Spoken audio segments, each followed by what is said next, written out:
Throughout 2015, we are journeying through the whole Old Testament, one book a week, and discovering God's great purpose in our world. For all the information, go to goldhill.org/ggp. So what is this week's exciting instalment in our God's Great Purpose series? It's set in a time when there was no king in Israel. Everyone did what seemed right in their own eyes. There are more twists and turns in this real drama than in any man-made soap story. How about the choice between emigrating or facing starvation, the death of nearest and dearest, or life in a foreign country, if you could call it life? And that's just the opening sequence. I'm sure you've guessed by now that we're looking at the book of Ruth.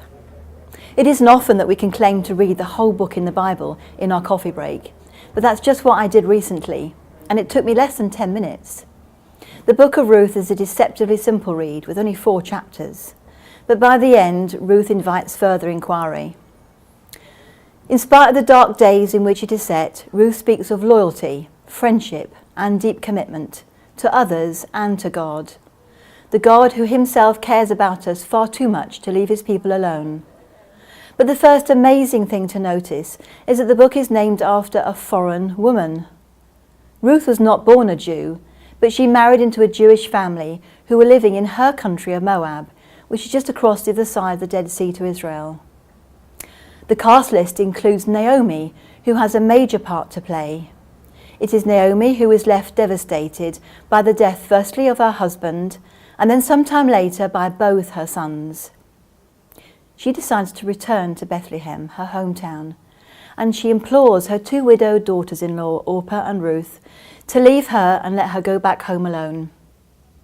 After a touching account of what happens next, Orpah complies with Naomi's wishes, but Ruth, clinging to Naomi, declares, "Don't urge me to leave you or turn back from you. Where you go, I will go, and where you stay, I will stay. Your people will be my people, and your God will be my God." Once Naomi is back in Bethlehem with Ruth, we are introduced to the male lead character, Boaz. In a time when people were doing their own thing, it's striking that Boaz is counterculture. He greets his workers with, "The Lord be with you." "And the Lord bless you," his workers reply. Ruth finds some fields in which to glean. Poor people were allowed by law to gather grain at the edges of fields that they did not own.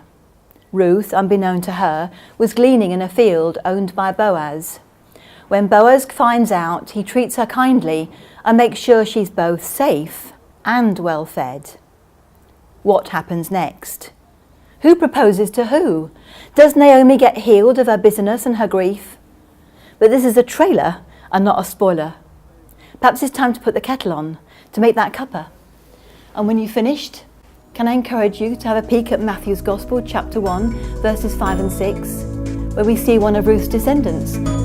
And join us on Sunday as we go deeper into the book.